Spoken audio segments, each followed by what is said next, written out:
El día de hoy vamos a terminar lo que es la primera parte de círculos magnéticos de tiempo. Y entonces les había enviado un archivo, pero bueno, voy a tratar mejor de juntar las presentaciones que ocupé para esta parte y las estaría subiendo las dos en solo PDF para que todo esté junto.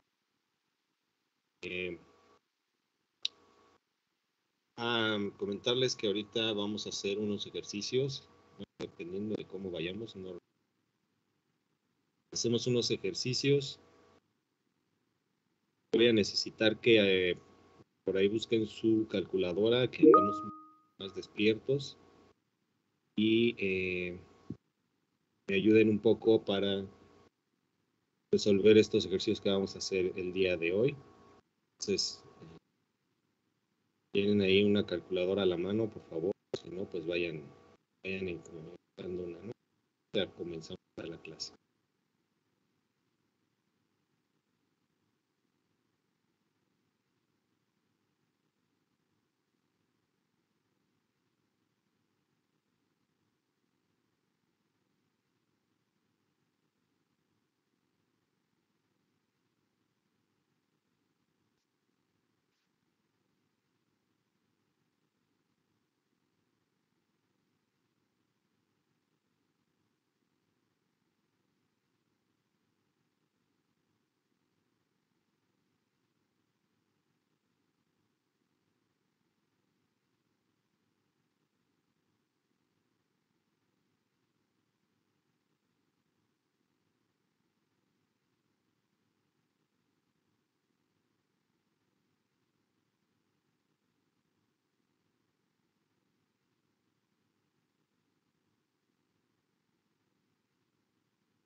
Bueno, creo que la mayoría ya estamos por acá. De nada, ¿tienen alguna pregunta? Vamos a empezar.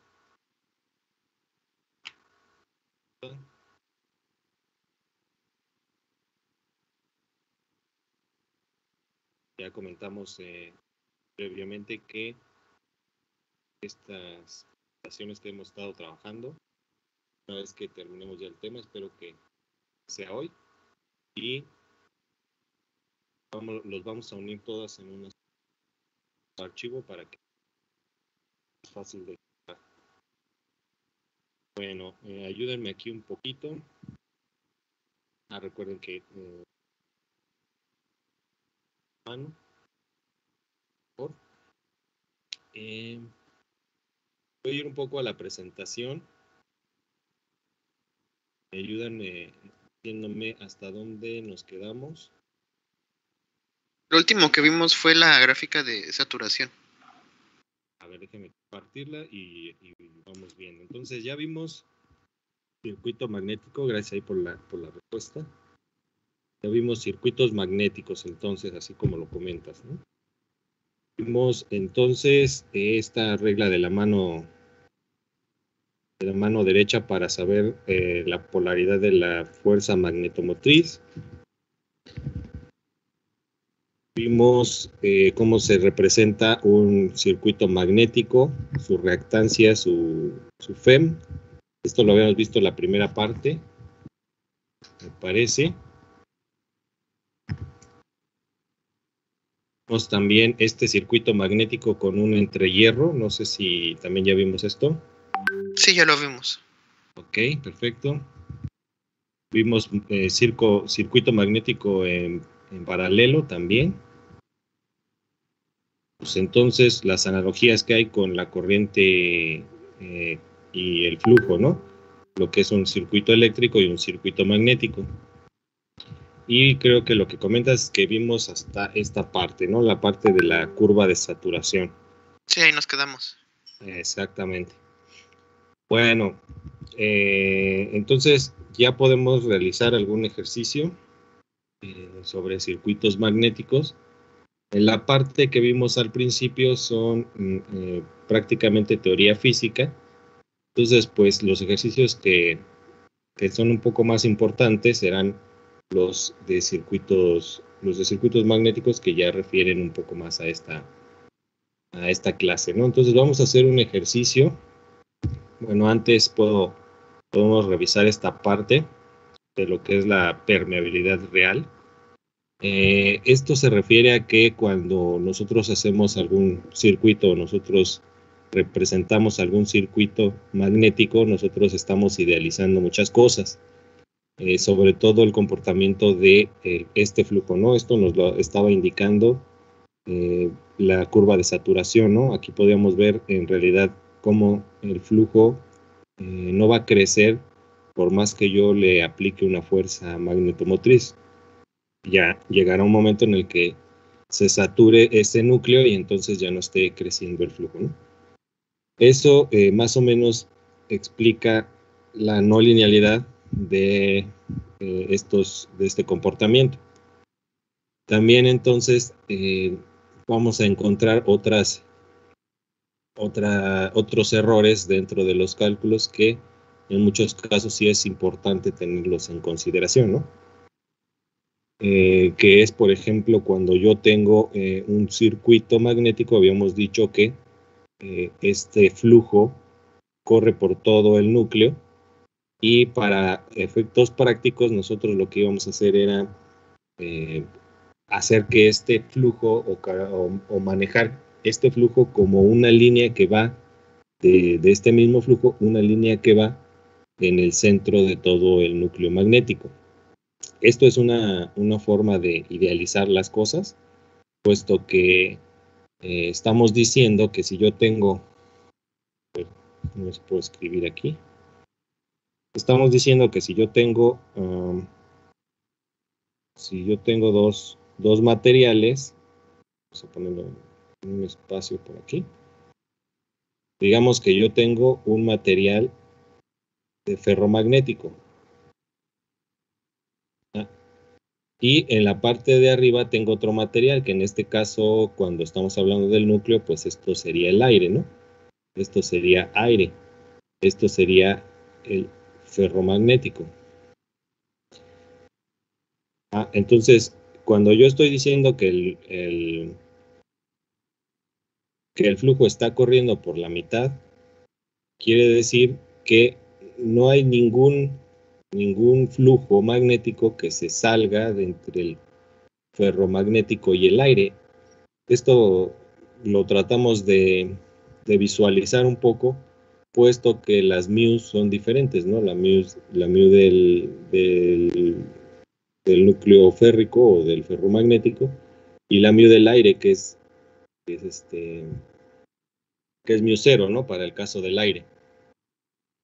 Bueno, esta diferencia, digamos, es demasiado grande. La de μ0, recuerden que es 4pi por 10 a la menos 7.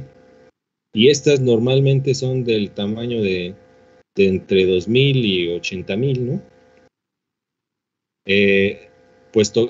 Recuerden que esto es la permeabilidad, ¿no? La capacidad que tiene para que pase ahí el flujo. Entonces, puesto que son muy pequeñas las permeabilidades del aire, aquí estamos suponiendo que no se está saliendo nada de flujo. Por eso podemos decir de alguna manera que el flujo está exactamente en el centro. Pero eso no es real, ¿no? Siempre hay un flujo que está saliéndose un poquito del núcleo. Se pueden imaginar un poco si pensamos que, por ejemplo, en el caso de que tenemos un entrehierro, yo tengo una sección separada del núcleo real que tenemos. Entonces, nosotros estamos pensando que este flujo está corriendo de esta manera, ¿no? Que no hay salida por los lados, pero realmente sí hay un pequeño flujo que está saliendo, que normalmente es entre el 5% más o menos del flujo total que está fluyendo, ¿no? Valga la redundancia. Entonces, este flujo va a cambiar, va a cambiar las propiedades, ya que, por ejemplo, yo siempre estoy considerando para mis secciones transversales esta sección nada más, ¿no? Pero tengo flujo que está caminando a los lados. Obviamente esto va a ser proporcional. Si es el 5% lo que crece, entonces va a crecer 2.5 y 2.5 de cada lado, ¿no? Eso es proporcional. Pero el área que, digamos, está creciendo, es un poquito más grande del área, o se debe de considerar un poco más grande que el área normal que estamos viendo en el núcleo. Entonces, este flujo que sale de nuestra geometría se conoce como flujo disperso. Y bueno, al cambio de la sección transversal, al cambio de esta sección transversal, del área de la sección transversal, se le conoce como efecto marginal, ¿no? Ese cambio debido al campo que sale, ¿no?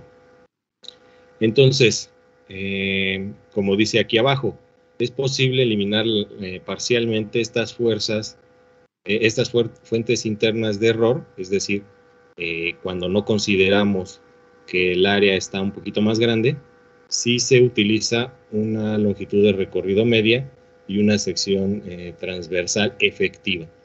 Entonces, una longitud de recorrido media, pues, es atravesar la longitud que recorre este flujo por la mitad del núcleo, ¿no? Y la sección transversal efectiva que tenemos aquí, que marca aquí, es precisamente corregir esta sección transversal real por un porcentaje de crecimiento, ¿no? Ya lo estaremos viendo ahorita en algunos ejercicios o en los ejercicios que veamos, y ahí lo estaríamos comentando, ¿no? No sé si quedó un poco claro esta parte.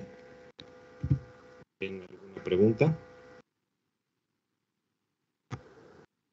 No, profe, ninguna. No, profe, ninguna pregunta. Ok, bueno, déjenme entonces compartir el whiteboard para que hagamos unos ejercicios.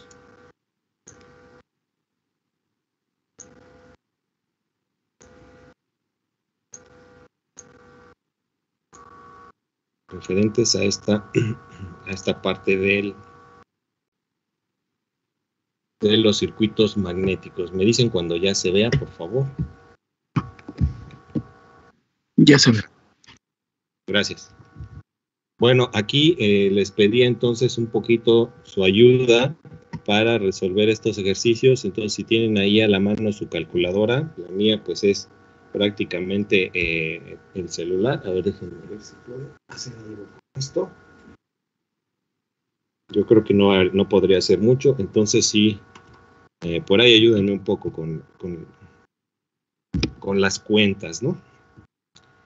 Ok, bueno, vamos a darle lectura a este ejercicio, ¿no? Tomado del libro. Y lo que nos dice, creo que aquí ya se ve bastante bien. Bueno, nos dice el ejercicio. Vamos a poner esta parte del lápiz. Dice el ejercicio, se observa un núcleo ferromagnético, ¿no? Esta parte que tenemos aquí, ¿no? Todo este elemento. Normalmente lo veremos en los transformadores, ¿no? Que será el siguiente tema que veremos ya arrancando la siguiente semana, me parece. Bueno, entonces tienen tres lados, tienen una anchura uniforme, es decir, estos tres, los considera como lados, ¿no? Del rectángulo o cuadrado. Dice, mientras que el cuarto es un poco más delgado. No sé si ya habíamos comentado esto, que, bueno, en el caso de la reactancia de un elemento, recuerden que es la L sobre mu A.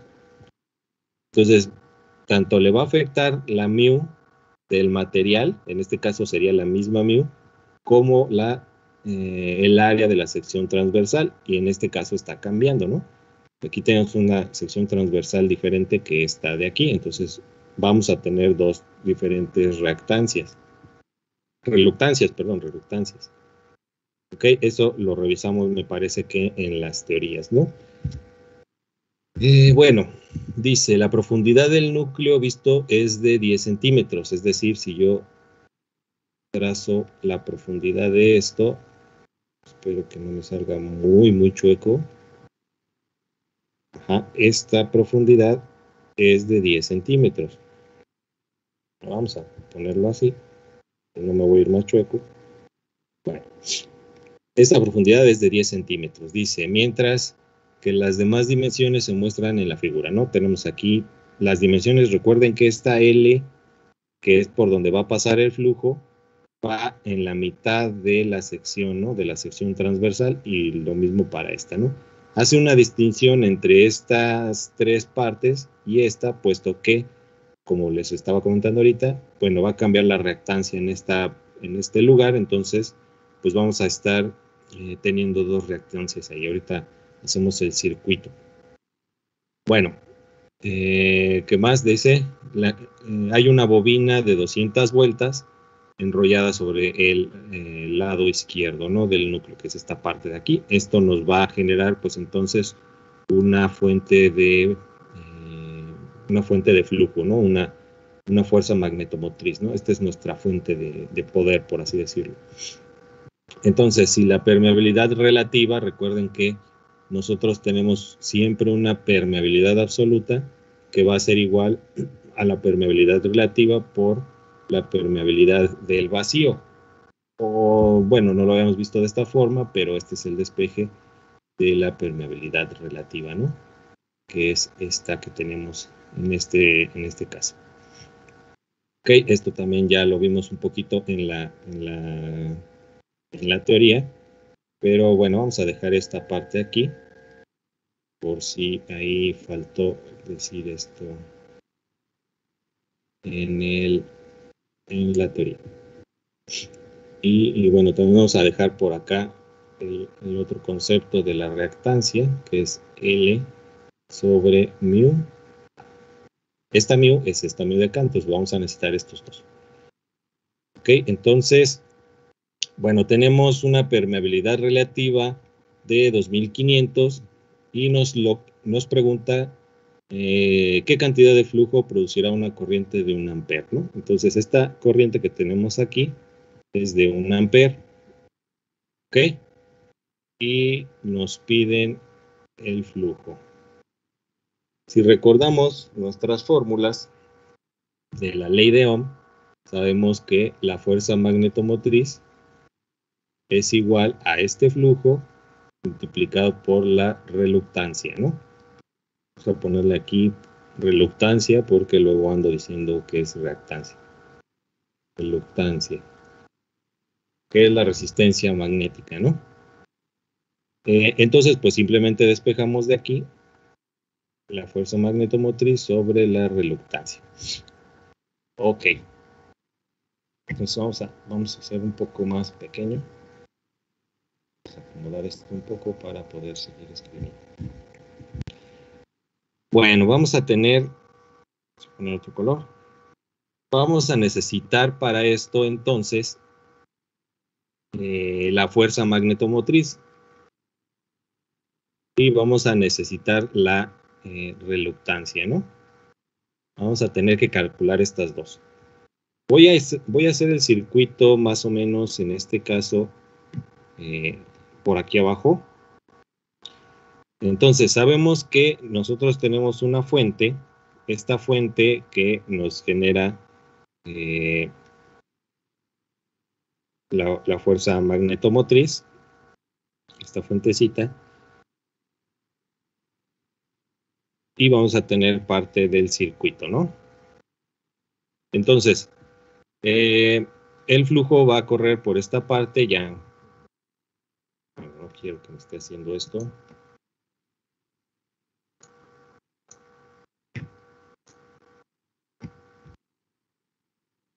Vamos a hacerlo bien. Ups.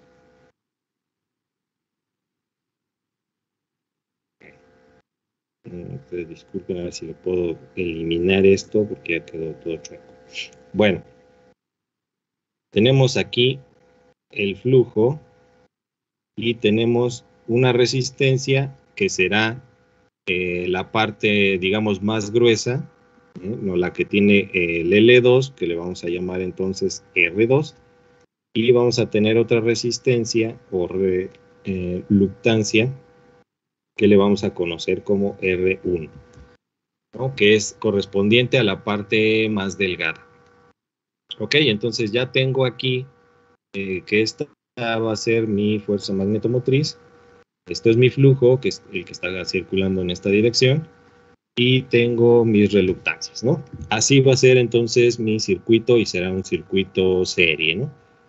Por lo tanto, yo no sé si lo habíamos comentado, pero voy a necesitar una resistencia, una reluctancia total. Esta reluctancia total, bueno, pues sabemos que estos, pues resistencias magnéticas, reluctancias, se comportan como las resistencias en serie. Entonces, esta reluctancia total, pues va a ser la suma de estas dos. ¿Sale? Entonces, lo que necesito sacar es cada una de estas dos para sustituirla aquí, ¿no? Y necesito calcular la fuerza magnetomotriz. Bueno, vamos a calcular primero. Para esto necesito ahí su ayuda. Vamos a calcular primero la reluctancia, las dos reluctancias o la reluctancia total, ¿no? Bueno, vamos a ver, vamos a ponerlo de otro color. Para esto, vamos a recordando cuál es la fórmula. Vamos a regresar al circuito. Primero vamos a acercarnos un poquito aquí para marcarlos, ¿no?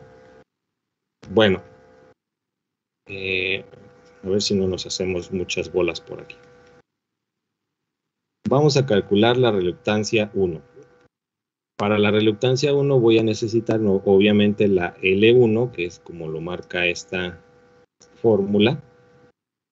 Y directamente voy a poner ya aquí que necesito el mu R y el mu 0.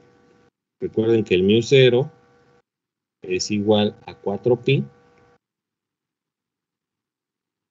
por 10 a la menos 7.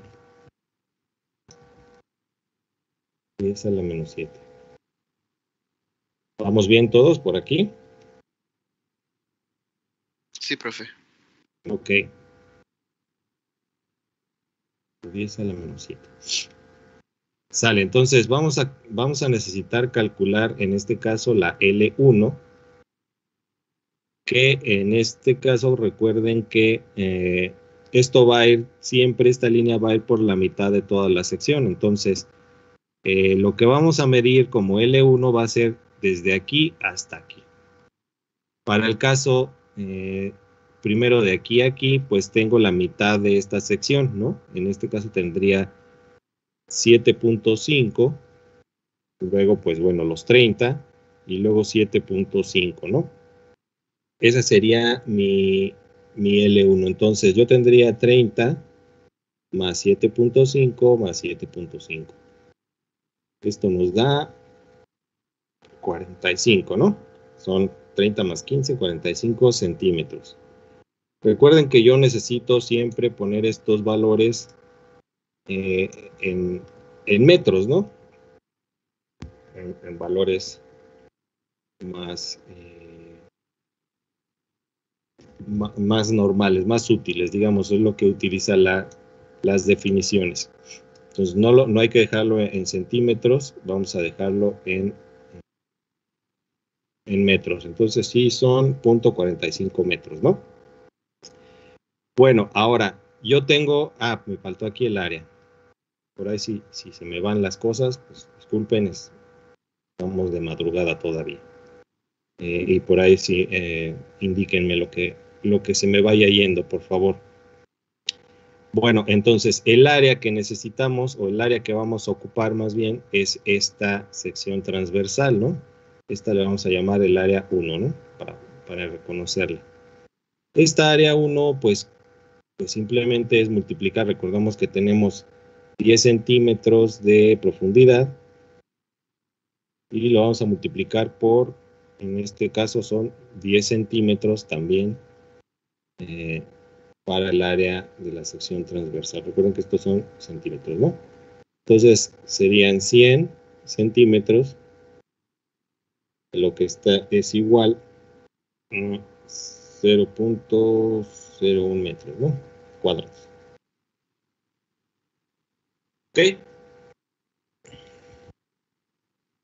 Bueno, entonces ya tenemos el área y la longitud. La μr ya también la conocemos, entonces aquí ya podríamos calcular la primer reluctancia. Entonces vamos a tener 0.45 sobre la μr, que es de, acá nos marca, como es el mismo material, bueno, pues ya tenemos esta μr que es de 2500, ¿no? Para el caso de la μ0, pues ya la conocemos, 4pi por 10 a la menos 7. Y el área es 0.01 metros cuadrados, ¿no? Ok. Vamos tantito de regreso para acá. Y aquí es donde necesito que me apoyen y realicen esta operación. A ver cuánto les da, por favor.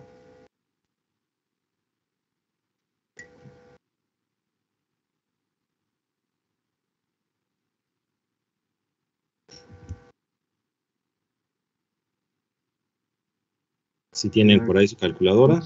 324 por 10 a la 3. No te escuché, perdón. 14 me dijiste. Punto 324 Punto 324 por 10 a la 3. por 10 a la 3. O sea, puedo recorrer este signo, ¿no? Este puntito. Serían 14.324, ¿no? ¿Estamos? ¿Ok? Esto que es reluctancia, acuérdense que está en amperes sobre Weber y o amperes por espira o vuelta sobre Weber, ¿no? Gracias por el dato.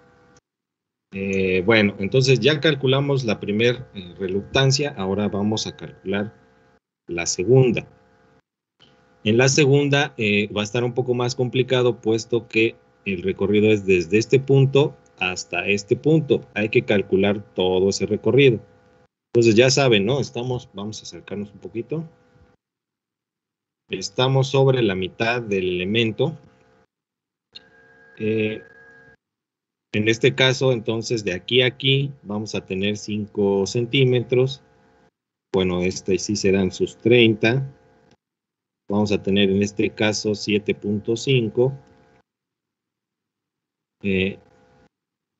7.5, luego de aquí hasta acá vamos a tener 7.5 también.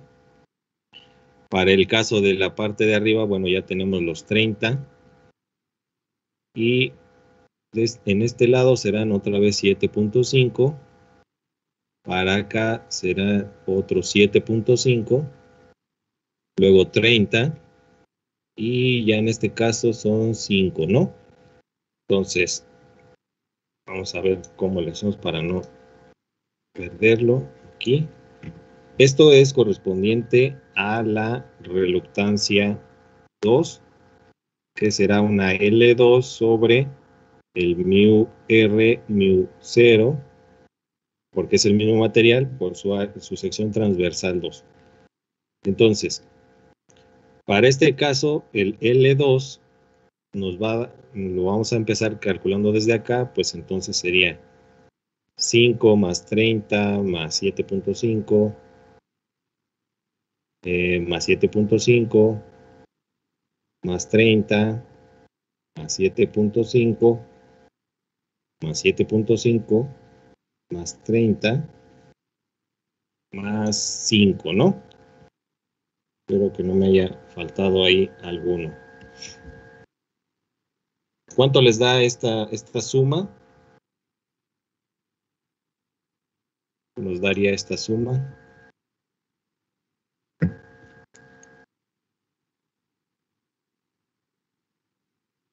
Me dio 130. 130. Gracias. 130 centímetros, ¿no? Entonces, bueno. Si ya tenemos... recuerden que hay que pasarlo a metros. Entonces, en este caso serían 1.3, ¿no? 1.3 centímetros. Bueno. Ahora vamos a calcular el área 2, la sección transversal. Si ya tengo 10 de profundidad, pues sería esta parte, ¿no? Tengo 10 de profundidad y tengo, en este caso, 15, ¿no? En el área 2. Entonces tendríamos 10 por 15.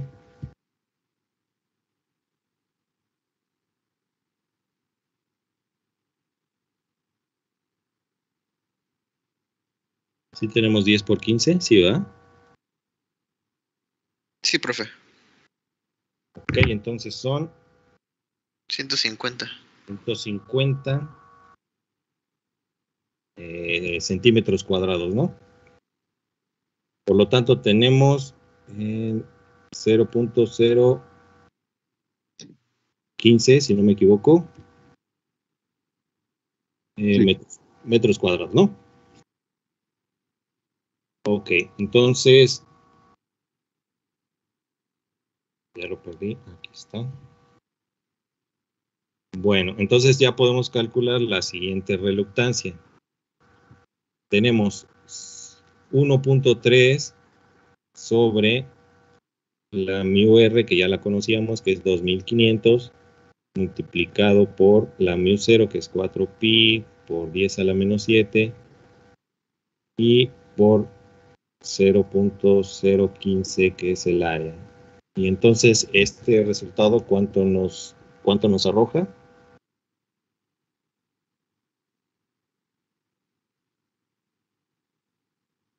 27.586. 27.586, ¿así? 85. 585, ¿no? No, sí, es 586. 586.85. Punto 85, así. Entonces, Sí. amperes sobre Weber, ¿no? ¿Así estamos? Sí, ¿va? Bueno, vamos entonces a calcular lo que es la reluctancia total. Esta reluctancia total, pues es la suma de las reluctancias, como la tenemos aquí ya marcada, ¿no? No la tenemos que poner. Es la suma de las dos que tenemos. Entonces, la R1 la tenemos como 14.324 y la R2 son 27.586.85, ¿no? ¿Cuánto nos da entonces la reluctancia total?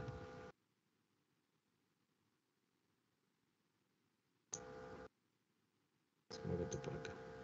41.910.85. 41.910. ¿Sí? Sí. 910.85 me parece que dijiste, ¿no? Sí. Ajá, amperes sobre Weber.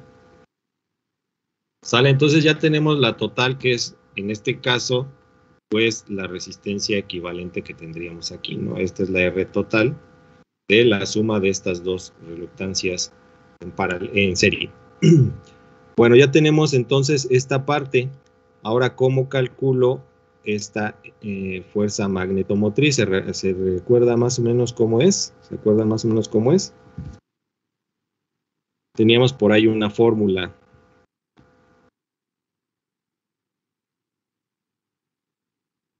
No sé si la recuerdan. Bueno, sabemos que, si la recuerdan, teníamos la ley de Es Amperes. el número de vueltas de la bobina por la corriente, ¿no? Exactamente, el número de vueltas por la corriente, ¿no? Entonces, tenemos la corriente de 1 ampere y tenemos las vueltas aquí marcadas, ¿no? Que son 200 vueltas. Entonces, simplemente, pues, si tengo 200 vueltas multiplicadas, vamos a ponerle vueltas, multiplicadas por 1 ampere, pues se nos van a dar 200 ampere vuelta, ¿no?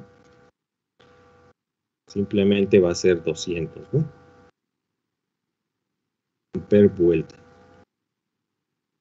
¿Sale? Entonces ya tengo los dos valores que necesito para calcular lo que me pedían, ¿no? Lo que me piden es el flujo. Por acá tenemos la fórmula, por así decirlo. Esta es la fórmula que viene de la ley de Ohm. Entonces, si yo necesito calcular el flujo, pues simplemente voy a tener que dividir la fuerza magnetomotriz sobre la reluctancia total. Entonces tengo que son 200 sobre 41.910.85. ¿Eso cuánto nos da?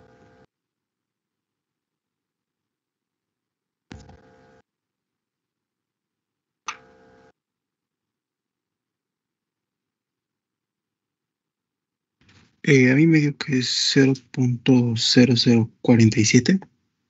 Ok, serían 0.0047.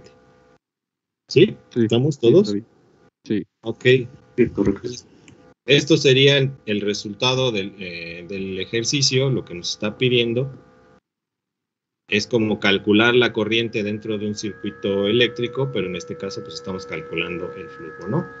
Vean cómo es bastante simple para el caso de este tipo de elementos, estas configuraciones, pues simplemente hay que tener en cuenta las secciones, ¿no? Los tamaños del elemento, hay que hacer todas las sumas, eso sí, y recordar siempre que este mu que viene de la fórmula es mu relativa por la mu del vacío, ¿no?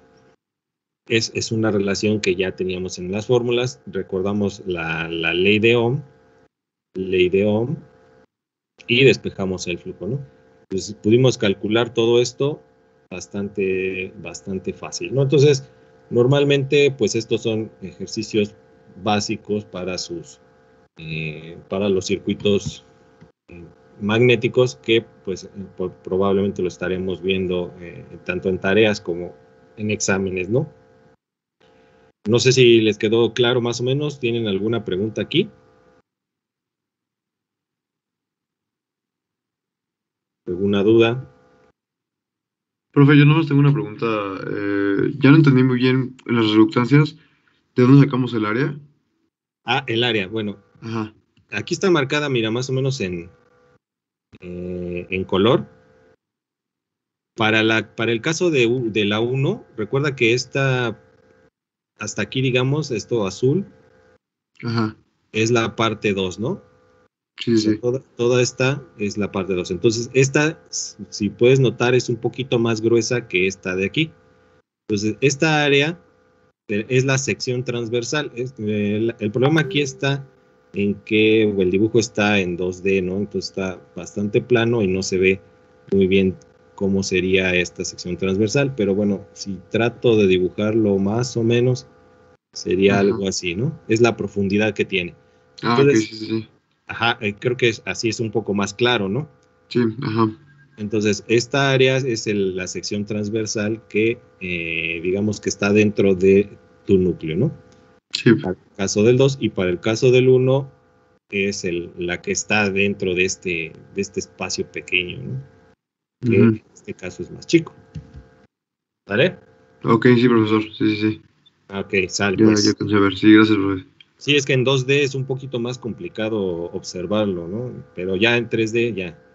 Sí, bueno, si lo dibujara bien todavía estaría más fácil. ¿Sale? Entonces, esas son las Sí, áreas que profe. ocupamos. Y Sí, tengan en gracias. cuenta también, sí, de nada, tengan en cuenta también cuáles son las longitudes, es decir, si todo este espacio, todas estas tres lados, esas tres secciones, son más gruesas o tienen el mismo grueso, esas corresponden a una sola reluctancia. Las que son más pequeñas son correspondientes a otra reluctancia. Esto lo dicta la fórmula, ¿no? Prácticamente podríamos decir que la reluctancia depende de la mu y de la A. Si yo cambio el material, entonces esta reluctancia también va a cambiar. Si yo cambio el tamaño, la sección transversal, pues también estaría cambiando esta reluctancia, ¿no? Entonces depende de esos dos factores. Ahorita vamos a ver otro ejercicio en el que no cambia la sección transversal, es decir, no cambia el área, pero está cambiando el material. Entonces, no sé si tienen alguna otra pregunta aquí. Ya quedó más o menos claro.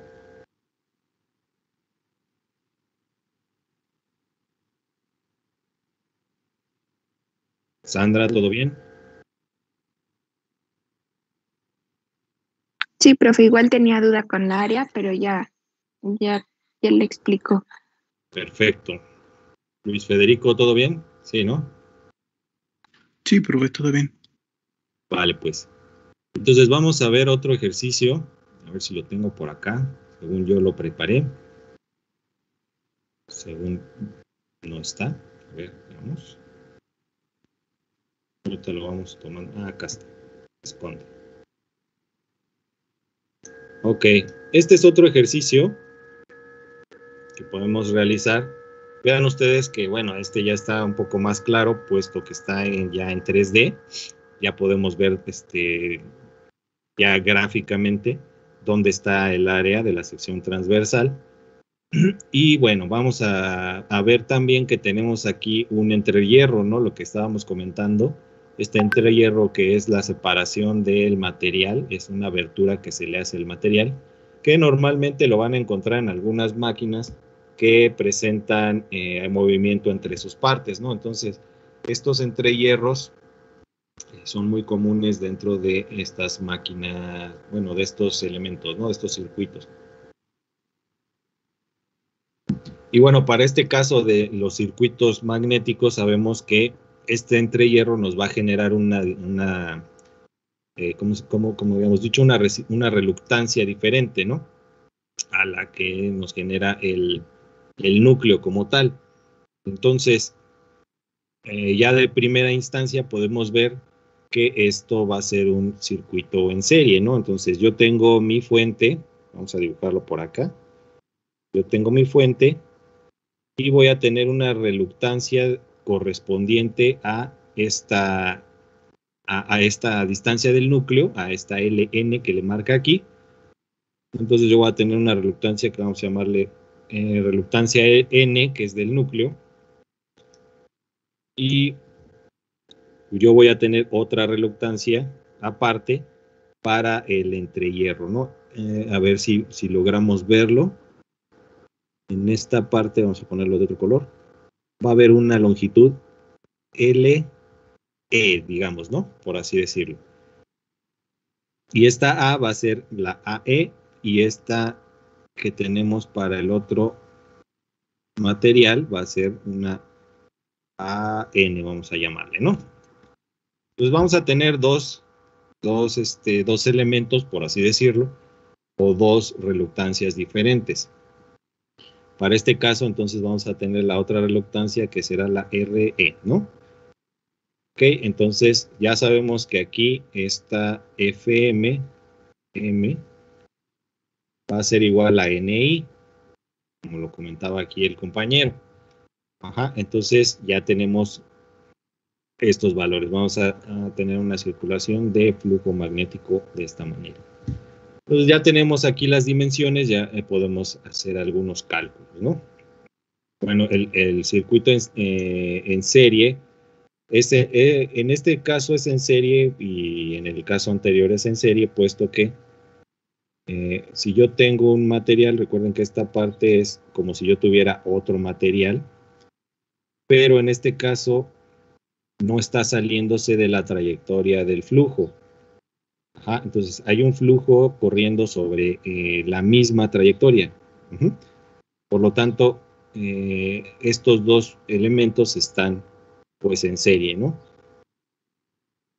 Bueno, eso como paréntesis nada más, ¿no? Por lo que se toma en serie. Porque el flujo sigue caminando por la misma línea. No está caminando por otra línea como en los casos del paralelo. Pero bueno, vamos entonces a ver qué es lo que nos dice el enunciado. Para acá. Ok. ¿Qué nos dice el enunciado? Dice, se muestra un núcleo ferromagnético cuya longitud media es de 40 centímetros. Aquí ya nos está dando completamente la longitud, ya no vamos a tener que calcular parte por parte, como lo hicimos en el anterior. Hay un pequeño entrehierro de 0.5 centímetros en la estructura del núcleo. Aquí tenemos esta sección pequeña. Ok, bueno, dice el área de la sección transversal del núcleo es de 12 centímetros cuadrados, también lo tenemos aquí. Y dice la permeabilidad relativa es de 4000 para el elemento ferromagnético. Para el otro no tenemos el mismo material, entonces aquí en el aire pues es el μ0, ¿no? Esta parte de aquí va a tener μ0, esta parte va a tener su μr, perdón.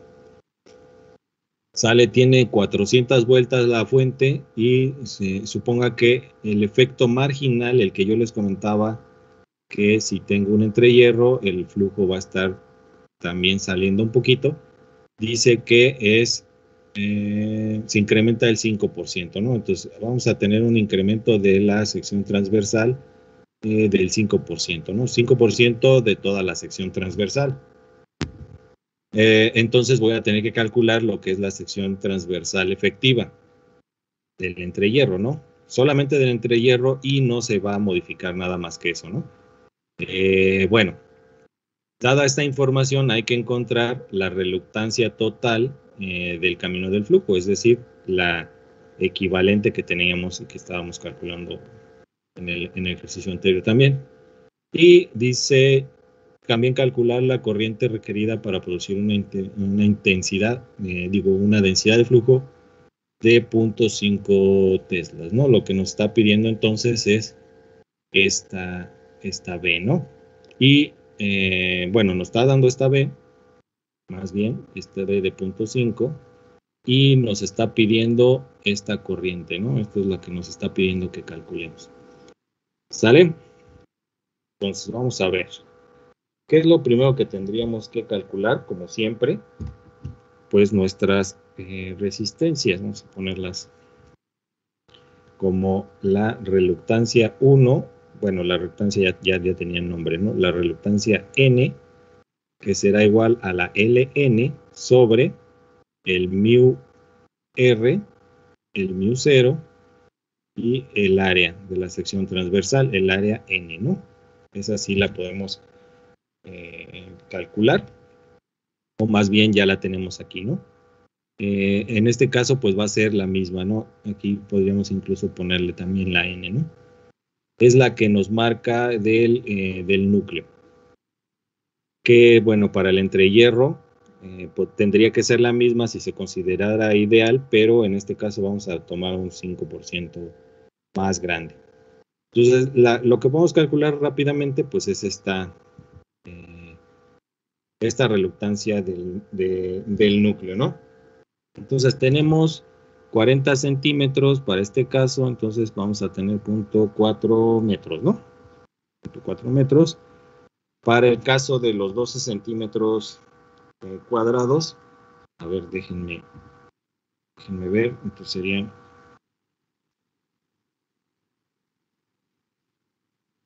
0. A ver, ayúdenme por ahí en esta parte.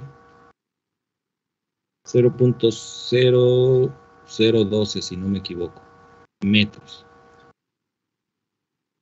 Bueno, ahí revísenlo, si lo pueden checar, ¿no? Bueno, tenemos entonces ya la longitud, la que recorre todo el flujo, y tenemos los μs. La mu R, que es de, aquí la marca de 4000, y la mu 0, que ya conocemos. Entonces aquí tenemos fácilmente 0.4 por 4000, que multiplica 4pi por 10 a la menos 7, y esto multiplicará al área que según yo son 0.0012 metros cuadrados. Según yo. Bueno. Ahí lo vamos checando. ¿Cuánto nos daría este valor, esta primera reluctancia? Por favor, ahí ayúdenme con las cuentas.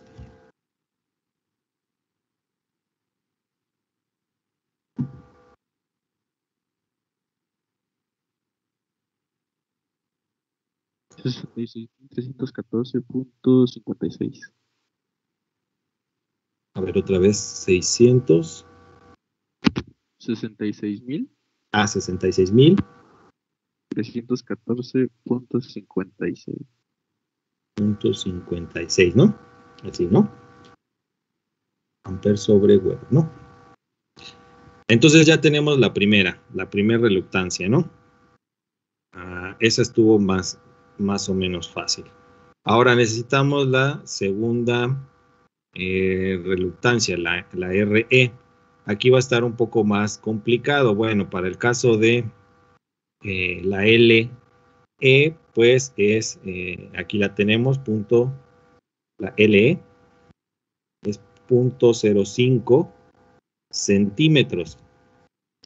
Si yo lo quiero en metros, entonces recorro el punto y serían 0.0005 centímetros, metros. ¿Vale? Para el caso del área, aquí es donde hay que hacer un pequeño truco, ¿no? El área, vamos a decir que es el área del entrehierro. Si yo tengo un incremento del 5% en la sección transversal efectiva, es decir, yo tengo 2.5 para acá y 2.5 para acá, entonces yo puedo calcularlo de alguna manera, saber cuánto creció esta área, ¿no?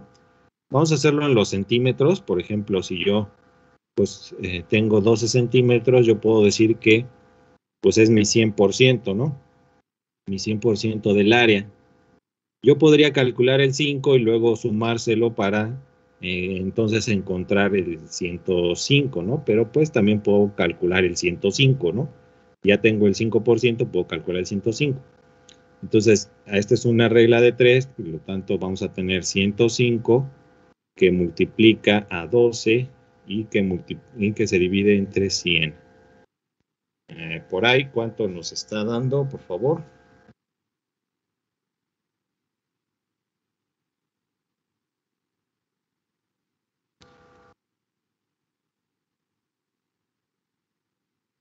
Esta sí me la he hecho en el celular, pero si la tienen por ahí, pues mejor. 12 por 105 entre 100, ¿no? Profe, da 12.6. Exactamente, 12.6. Muy bien, gracias. 12.6 centímetros, ¿no? Pues centímetros, tenemos centímetros cuadrados. Entonces ya tengo el área, esta es un área, ¿no? El área, ¿cómo creció? Creció 0.6 centímetros cuadrados. Entonces yo ya tengo el área efectiva que serán 12.6 centímetros cuadrados. Entonces vamos a ver si por ejemplo yo tenía un área de 12 y creció 0,012, entonces el área de este lado va a ser 0.00126, supongo yo, metros cuadrados. A ver si me estoy equivocando, entonces corríjanme, por favor. Entonces, bueno, yo tengo, ya saben, la μr, la μ0 y el área del entrehierro, que es la sección transversal efectiva, ¿no? Recuerden, por el efecto. Sale, entonces ya tenemos estos valores y pues simplemente hay que meterle calculadora a esto, que sería en este caso, la μr es la μ0 directamente, ¿no? Porque aquí tenemos solamente aire, entonces yo puedo omitir esta parte, ¿no? Si yo quiero calcular un valor relativo a μ0, pues es μ0, entonces prácticamente tenemos el mismo, ¿no? Entonces μ0 es 4pi por 10 a la menos 7, que va a multiplicar a nuestra área efectiva, 0.26. Creo que sí. Entonces, ¿cuánto nos da este valor, este resultado? Por ahí calcúlenlo, porfa.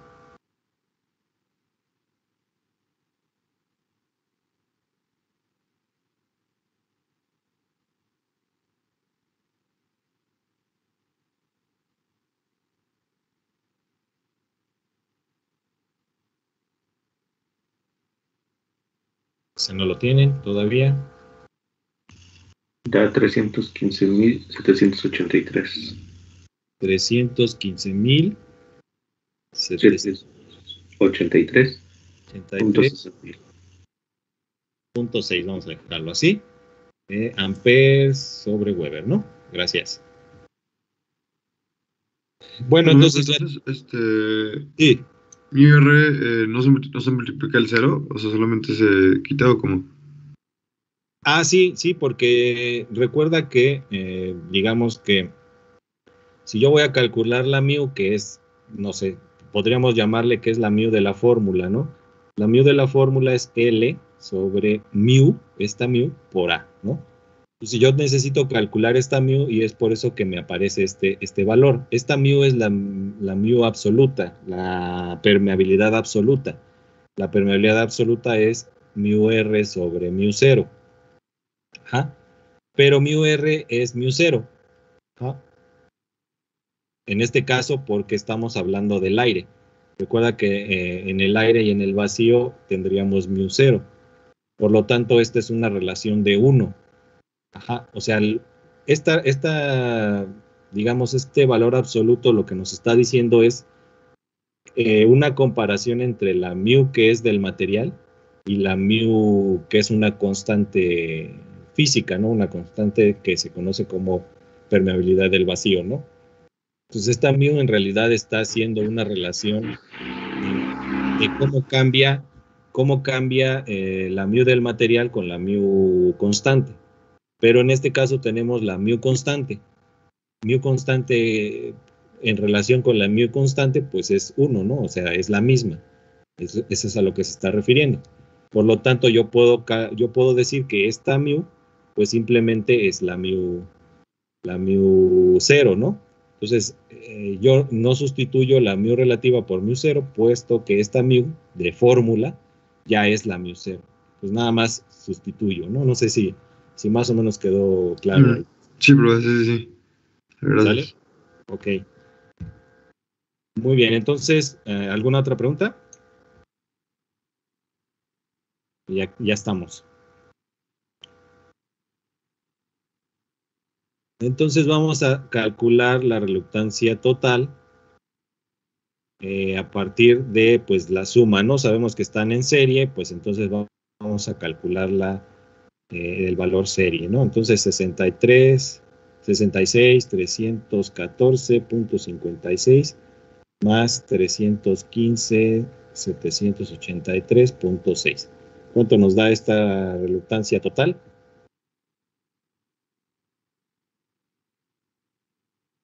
Son 380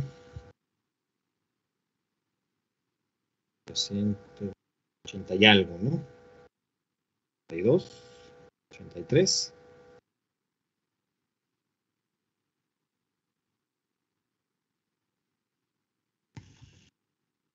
$382,098. ¿Cuánto? Perdón, no te escuché. 382,000. 098. 098. Así, ¿no? Punto 16. Ok, punto 16, para ser exactos, ¿no? Amperes sobre Weber. Sale, entonces ya tengo este valor de la reluctancia total y pues lo único que resta es, a ver, no nos pedían la fuerza magnetomotriz, entonces nos están pidiendo la corriente, ¿no? Bueno, ¿recuerdan esta fórmula que habíamos en algún momento escrito, que es NI igual a BA, ¿no? NI viene de la fuerza magnetomotriz. Bueno, yo hago un poco de trampa, ya tengo mi formulario aquí. Ajá, la fuerza magnetomotriz. Y tengo que el flujo es igual, por la reluctancia es igual a esta fuerza magnetomotriz, ¿no? El flujo yo lo conozco también como, o lo tengo definido como BA, ¿no? En este caso.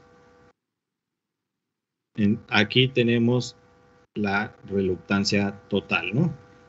Entonces yo de aquí, de esta sustitución, recordamos que esto sí es la fuente, de esta sustitución yo puedo calcular pues la corriente que nos pide, ¿no? Esta B pues ya la tenemos, que la tenemos aquí en teslas, la R total ya la calculamos y el área, pues esa ya la conocemos, ¿no?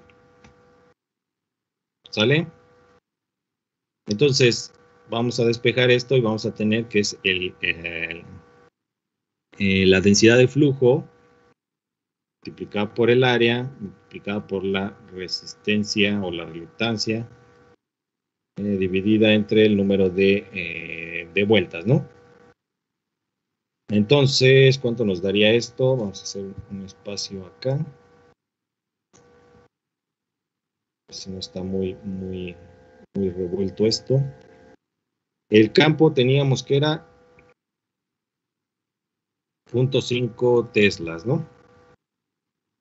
0.5 que va a multiplicar al área, que en este caso era el área, digamos que vamos a tomar el área efectiva con la que estábamos trabajando, que era esta área de aquí, esta que tenemos acá, puesto que estamos considerando ya esas pérdidas, ¿no? Entonces el área es 0.00 126 y la reluctancia total que es 382.098.16 y todo eso dividido entre el número de espiras que es, aquí la tenemos, que son 400, ¿no? Acá tenemos, son 400 espiras. Entonces, ¿cuánto nos va a dar la corriente en este caso?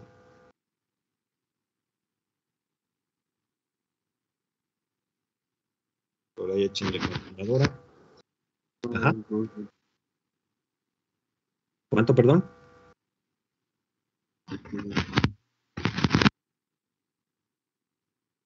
No te escucho. Disculpa. 600. ¿600 qué, perdón? No te escucho muy bien. 602. ¿602? Milis. Sí, 602 miliamperes, profe. 602 miliamperes, ¿no? O lo que es lo mismo, gracias. O que es lo mismo, punto 602 amperes, ¿no? ¿Sale? Bueno, entonces así estaríamos resolviendo este ejercicio cuando tenemos un cambio en el material, ¿no? Es decir, tenemos un entrehierro. Aquí lo importante es considerar lo que preguntaba el compañero, que cuando tenemos el aire, estamos hablando directamente del μ0, ¿no? Entonces solamente hay que sustituir esta parte del μ0 y considerar ¿cómo se llama? Esta sección transversal efectiva que ocurre por las pérdidas que ocurren ahí en el núcleo, ¿no? Entonces, esas dos consideraciones que ustedes tengan en estos ejercicios y lo demás, pues es lo mismo que hemos estado calculando como en el ejercicio anterior, ¿no? No sé si tengan alguna pregunta aquí. ¿Alguna duda más? No, profe. Está bastante simple, ¿no? Bueno. Entonces, estos son los ejercicios tipo que vamos a estar viendo. Obviamente sí tendríamos que hacer un poco ejercicios de la parte teórica, pero bueno, en este caso los ejercicios que estuviéramos haciendo de campos magnéticos, etcétera, pues es simplemente aplicar las fórmulas que ya hemos estado observando, ¿no? Entonces déjenme ver si les comparto la presentación. Vamos a terminar ya los temas de circuitos magnéticos, dándole un poquito a la teoría nuevamente, ¿no? Entonces, ahí, pues gracias por el apoyo con las calculadoras y por no dormirse. Ahora sí, ya nos toca la parte de la lectura de la teoría y vamos a continuar. Ok, me avisan cuando ya la puedan ver. Ya se puede ver, profe. Muy bien. Bueno, estuvimos viendo en esta parte de la teoría hasta la parte de permeabilidad real, que es lo que aplicamos en el ejercicio segundo, ¿no? Ahora, otra parte del comportamiento de los núcleos, de los elementos de los circuitos magnéticos, es cuando yo le aplico una corriente alterna, ¿no? Cuando yo aplico una corriente alterna a un núcleo va a tener un cierto margen de pérdida, ¿no? Lo que estamos nosotros observando dentro de esta gráfica. Cuando yo estoy trabajando en la región inicial, digamos, que yo tengo mi núcleo vacío y le inyecto una fuerza, mi comportamiento va a ser como el que estoy marcando en rojo, que este comportamiento ya lo habíamos observado en esta curva de saturación.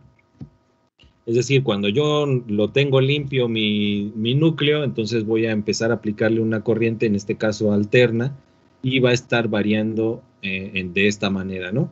Sin embargo, cuando yo decremento la corriente, no voy a regresar por este mismo valor hacia cero, sino que va a tomar otro camino, ¿no? Va a tomar otra forma va a tomar otra forma el regreso, digamos.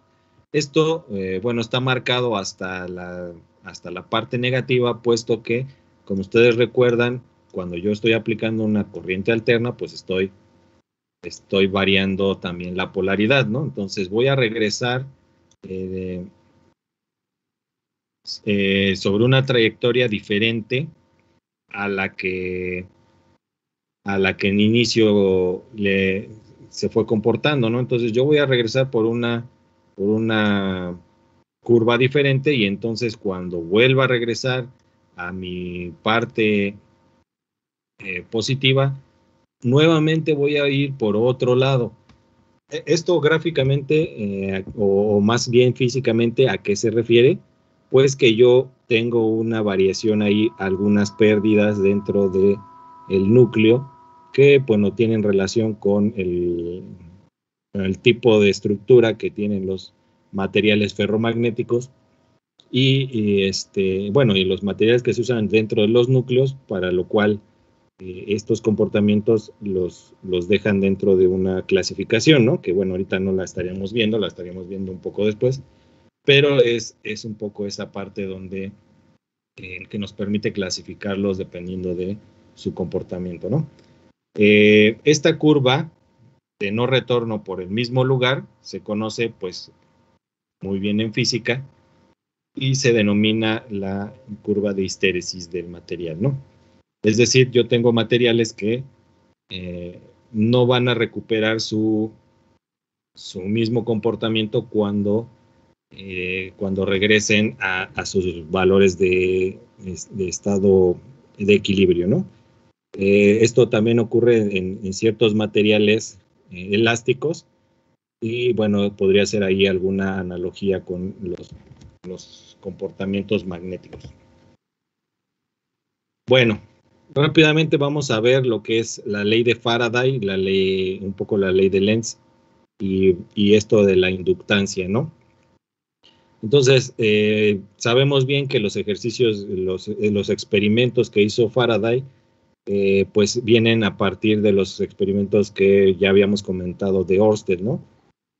En el que él había comentado que si yo le meto una corriente a un embobinado, va a generar un campo, ¿no? Si yo le meto una corriente a un conductor, está generando un campo. Entonces Faraday se preguntó si la cosa podría estar al revés. Si yo le genero un campo un campo magnético y lo meto en un conductor, podría yo generar entonces una corriente.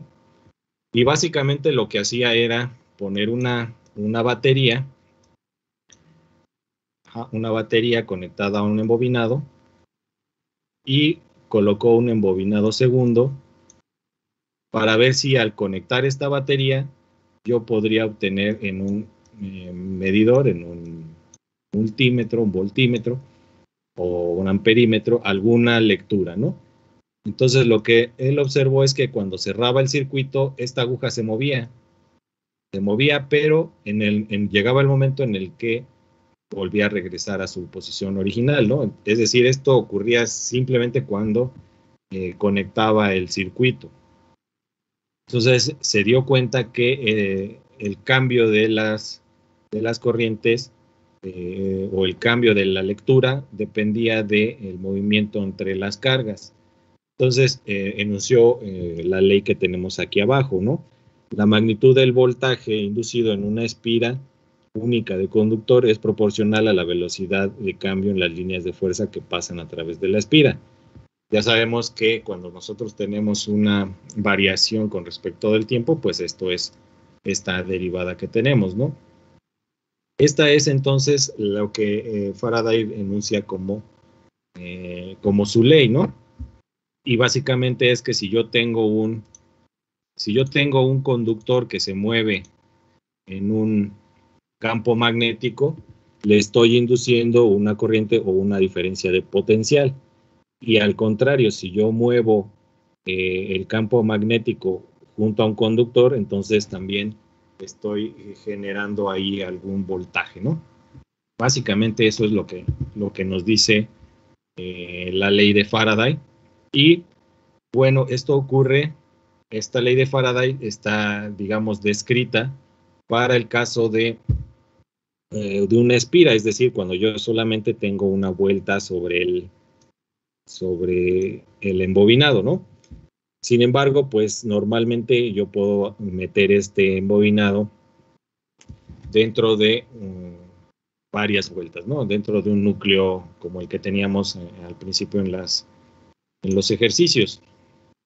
Entonces, simplemente, pues, la ley de Faraday se enuncia n veces, ¿no? N veces, puesto que tendría yo n espiras o n vueltas en el embobinado. Y aparece un signo menos, que este signo menos es parte de los principios o de los estudios que Lenz aportó para este tipo de inducción, ¿no? Bueno, cuando yo tengo muchas espiras, supongo que la cantidad de flujo en cada espira de la bobina es la misma. En la práctica no se presenta esto. El flujo que uno tiene dentro de estas espiras o de cada una de las espiras o de la bobina en general, pues tiene un cierto grado de dispersión. Cuando esta dispersión se presenta, significa que requiere de una expresión que considere todas estas dispersiones para el caso de las bobinas completas, ¿no? Para una sola espira, pues yo tengo la misma ley de Faraday.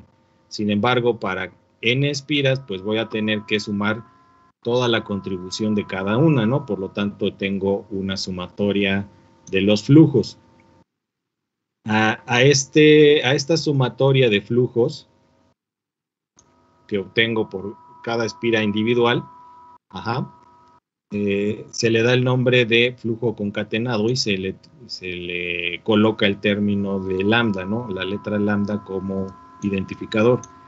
Este flujo concatenado es, digamos que el promedio de todo el flujo que se genera en toda la bobina correspondiente a cada una de las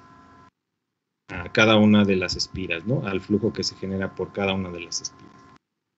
Bueno, regresando a una sola espira, sabemos que entonces la ley de Faraday nos dice que si yo genero un campo variable dentro de un conductor, siempre y cuando el conductor reciba o corte las líneas de campo, voy a recibir o va a hacerle una inducción de corriente o de voltaje.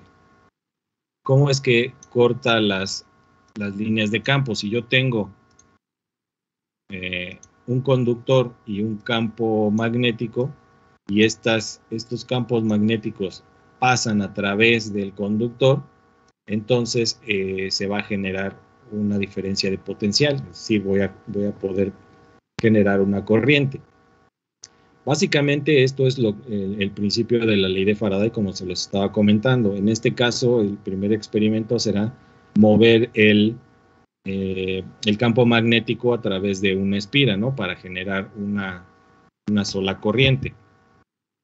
Sin embargo, también otro de los estudios es mover no el campo, sino el conductor dentro de un campo fijo. Es decir, siempre en la ley de Faraday lo que yo voy a tener es un movimiento relativo entre el campo y pues el movimiento del conductor, ¿no?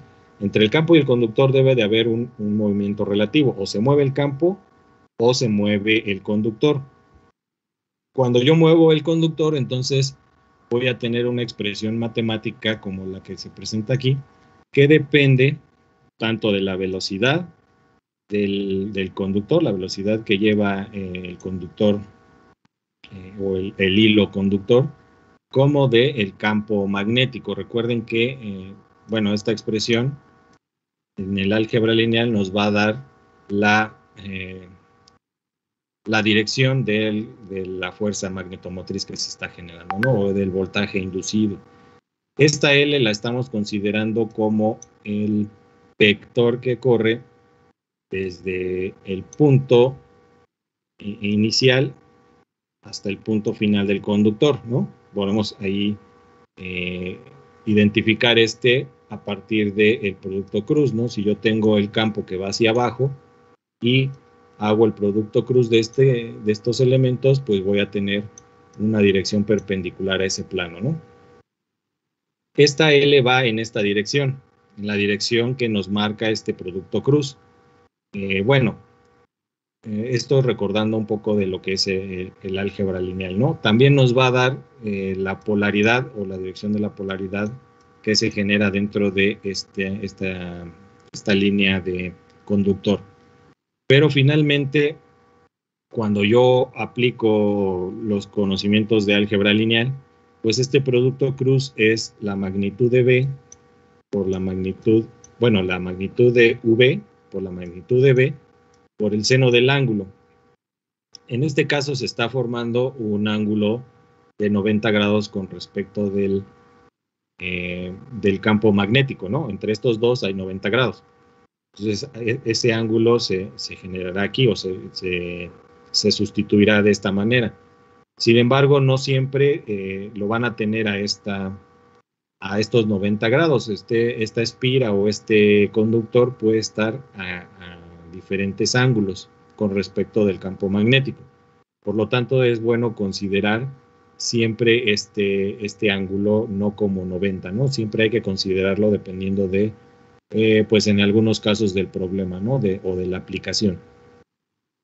Y para el producto punto, recuerden que el producto punto es AB. Bueno, si yo tengo A punto B, esto es AB coseno del ángulo, ¿no?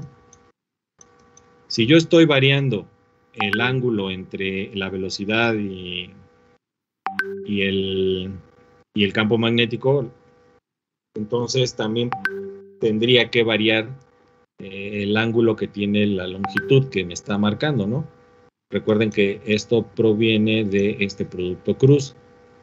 Entonces, yo voy a medir diferente este vector L si yo lo tengo en otra dirección, ¿no?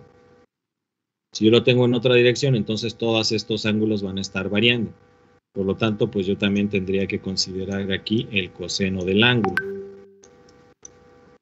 Ok, eso pues geométricamente lo estarán viendo ya cuando se realicen algún problema. Si quieren, podemos hacer algún ejercicio de esta parte, ¿no? Para que, sobre todo cuando estamos tratando con ángulos diferentes de 90. Pero básicamente es esta la ecuación que nos va a dar el voltaje inducido y las direcciones de este voltaje cuando una espira o un conductor se está moviendo en un campo fijo, ¿no? Entonces tenemos dos opciones, que el campo se mueva o que el conductor se mueva, ¿no? Siempre tiene que haber un movimiento entre ellos dos. Entonces, esto también es una propiedad o es una deducción a la que se llegó, puesto que si yo introduzco todo el imán dentro de las espiras, al final de cuentas, si no lo muevo, no voy a obtener ninguna variación, ninguna FEM, ¿no? Ningún voltaje dentro de las espiras. Entonces, necesito siempre que haya un movimiento relativo entre ellos, ¿no? Bueno, rápidamente la ley de Lenz lo que nos va a indicar es que hacia dónde va esa corriente que se genera a partir de lo que nos estaba explicando Faraday, ¿no? De lo que nos aportó Faraday. Entonces, la aportación de Lenz a la ecuación de Faraday simplemente es este signo, ¿no? Que bueno, geométricamente o cuando ya se están resolviendo problemas, sobre todo en física, este signo dependerá de cómo está configurado nuestro marco de referencia, de cómo estamos trabajando los movimientos y como lo vimos en la ecuación anterior, pues de estos productos cruz y de estos productos punto, ¿no? Pero bueno, normalmente se le quita este signo, pues, para estos efectos de geometría. Pero esa es la aportación que Lenz nos está dando a la ecuación de Faraday. Pero también Lenz nos dice que si yo estoy moviendo un campo magnético en una espira, voy a generar una corriente en un sentido, como se muestra en el GIF, ¿no? En la figurita. Aparte de esto, si yo estoy metiendo un imán con el norte hacia la espira, lo que voy a estar generando es un norte dentro de esta espira. Cuando yo lo estoy alejando, entonces la corriente va a circular en sentido contrario y se va a generar pues un sur en esta espira, ¿no? Es decir, va a depender de cómo se esté moviendo, no nada más de que se esté moviendo, sino de cómo se está moviendo este campo magnético en la espira para saber hacia dónde va nuestra corriente y qué polos están generando, ¿no? Bueno, como les comentaba, la ley de Lenz pues tiene la misma ecuación que la ley de Faraday, pero con el signo negativo, lo cual nos indica hacia dónde va el flujo, ¿no? Nuevamente, si esto estaba escrito en una espira, pues si tenemos muchas espiras, pues estoy hablando de n veces esa ecuación, ¿no? A estos principios se le conoce como inductancia, ¿no? Que es la propiedad descrita por la ley de Lenz y que dice que un conductor que genera un voltaje por medio de la variación de un campo magnético tiende a oponerse al cambio del flujo de la corriente, lo que estábamos viendo, ¿no? Siempre que yo voy a acercar un campo magnético a una espira, esa espira va a tratar de oponerse a ese movimiento, ¿no? Por lo tanto, va a generar un movimiento de electrones en sentido contrario. ¿Ok? Bueno, pues eso nos da pie a poner un paréntesis para más o menos explicar un inductor, que pues es un dispositivo que ustedes ya conocerán dentro de los circuitos eléctricos, el cual almacena energía en forma de un campo magnético, ¿no? Además de que en este caso, un inductor también dentro de un circuito eléctrico se va a oponer a los cambios bruscos de la corriente. Entonces, se usa muchas veces en filtros, se usa muchas veces en sistemas electrónicos, puesto que tiene esta propiedad tanto de almacenar energía en campos como de oponerse a los cambios bruscos de la corriente, ¿no? Esto es un inductor, entonces se genera un campo dentro de él y cumple con las propiedades de tanto de Faraday como de Lenz, ¿no? Y esto es un pequeño paréntesis, ¿no? El circuito, bueno, ya lo conocen, este es su elemento en el circuito y, bueno, va a atravesar una corriente por él, el inductor va a tratar de oponerse a ella, ¿no? Finalmente, bueno, otra de las propiedades que Lenz y Faraday encontraron fue que si yo estoy moviendo un conductor dentro de un campo fijo, entonces voy a obtener una fuerza electromotriz dentro o en los extremos de ese conductor, que va a depender de la corriente que esté circulando y del campo magnético, ¿no? Tanto del campo magnético como de la longitud. Nuevamente tenemos su expresión vectorial, con el producto cruz, y esto va a depender del ángulo en el que se esté introduciendo este cable, ¿no? Este conductor. Para que esta FEM o esta FEM inducida, que normalmente se le llama FEM-I o FEMI, se produzca, necesito yo tener el campo fijo y meterle una corriente, ¿no? Que esté entrando una corriente en el conductor y meterlo dentro del campo, ¿no? Entonces, necesito yo la corriente, un conductor con corriente y un campo magnético con movimiento relativo para que yo pueda generar en ese conductor una FEM, ¿no? Una FEM inducida. Estos pues ya estarán pensando bien o imaginando qué son los principios de los motores, ¿no? Tanto de los motores como de los transformadores, todas estas leyes de Lenz y de Faraday, pues son los principios teóricos de las máquinas eléctricas, ¿no? Entonces, nuevamente, si yo no tengo un ángulo de 90, bueno, o de 0 grados, voy a tener que ocupar el seno del ángulo, puesto que esto es un producto cruz, ¿no? Bueno, puedo hacer el producto cruz y tratar todo como un vector, pero bueno, también puedo ocupar las magnitudes directamente y el seno del ángulo que se genera, ¿no? Para saber qué dirección tiene esta fuerza magnetomotriz, pues usamos nuevamente una de las reglas de la mano derecha, ¿no? Esta regla de la mano derecha se conoce como la regla de Fleming. Se supone que el campo es estacionario, que, como lo estaba marcando ya Faraday, y que el conductor se mueve con una corriente, ¿no? Que tiene una corriente y se mueve dentro de ese campo. Pues nos permite conocer el movimiento de la carga eléctrica positiva en el interior del conductor cuando éste se mueve cortando las líneas. Ya saben que tiene que pasarle las líneas por dentro del conductor.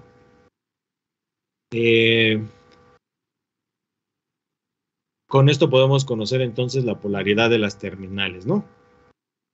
Si yo tengo una FEM inducida, más bien si yo tengo un campo magnético en una dirección y el conductor se está moviendo hacia donde indica mi pulgar, yo lo estoy moviendo en este caso verticalmente, este dedo nos va a indicar hacia dónde va la FEM, ¿no? O hacia dónde estaría el flujo, cuál es la polaridad de esta fuerza. ¿Sale? Entonces, pues básicamente esto es para saber la polaridad como lo que teníamos en los campos magnéticos, cuando tenemos una fuente magnética, saber hacia dónde va el flujo, ¿no? En este caso, para saber hacia dónde va la polaridad de la FEM que se induce, ¿no? En este caso es FEM, o sea, es un voltaje inducido. Y bueno, pues prácticamente estos son los conceptos ya de los circuitos eléctricos. Creo que ya nos pasamos 5 minutos de la clase. Estos son los conceptos de circuitos eléctricos y bueno, eso sería todo por lo pronto para los circuitos eléctricos y estaríamos terminando la primera parte del temario, ¿no? Bueno, aquí comentarles que voy a subir, ya les había comentado esto, voy a subir la información una vez que la junte toda y bueno, estaría subiendo una serie de ejercicios, no muchos ejercicios relacionados con lo que vimos y bueno, con lo que son las fórmulas de los primeros temas que vimos, que ya estarán en la información en el PDF que les dé. Bastante simple, ¿no? En los primeros será aplicar la fórmula y en los otros pues ya vimos cómo se resuelve, ¿no? Entonces les voy a mandar una serie de ejercicios para que me los manden, digamos, el fin de semana los pueda estar revisando y se los dé sus calificaciones o hagamos una retroalimentación en la próxima clase me parece que es del lunes. Entonces, se los envío un poco más tarde, nada más los ordeno y envío tanto la información de la teoría como los ejercicios, ¿no? Para que los estén revisando. Pues no sé si tengan alguna pregunta ya para no quitarles más tiempo. ¿Alguna duda con respecto a esto de la tarea?